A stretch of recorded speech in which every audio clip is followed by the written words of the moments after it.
মধুপুরের কুড়াগাছা ইউনিয়নের ধরাটি গ্রামের এক গারো মহিলাকে বন্দুকের ভয় দেখিয়ে জমি উদ্ধার। তথ্যচিত্রে মধুপুর থেকে আফাজউদ্দিন সুমন, এটিভি সংবাদ।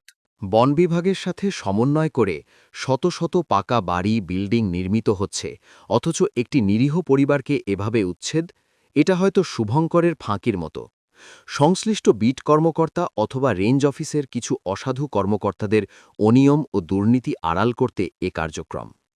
টাঙ্গাইলের মধুপুরের ধরাটি গ্রামের কালাপাহাড় এলাকার একটি গারো পরিবারকে বন্দুকের নলের মুখে বাড়ি থেকে উচ্ছেদ করল বন বিভাগ বা রাবার উন্নয়ন কর্তৃপক্ষ। কর্তব্যরত আনসারদের মারমুখী আচরণ দেখে মনে হল এরা স্বৈরাচারের দোসর।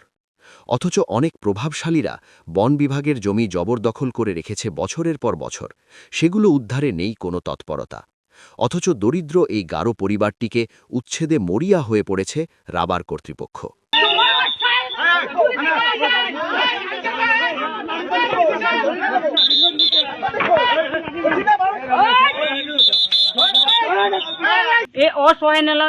আমার গাছ গাছালি কোনা যে এই ব্যবহার যে করে গেল, যদি আম করে যদি তিনজনে যদি থাম মতন যদি করে গেল তো আমরা তাও মাইনা মাসুম তালুকদার খুব আগানে বিয়া বাই এই মাসুক তালুকদারে এই সভাপতি গুহুর হেরা এরিয়া করে থেকে গেল, তোমরা গাছ গাছালি না গায়ে তোমরা থাকো, তোমরা বসত বাড়ি করে এই বাচ্চা পান নিয়ে তোমরা সংসার করে খাও, এই কথা কইয়া আম করে এরিয়া করে থেকে গেল।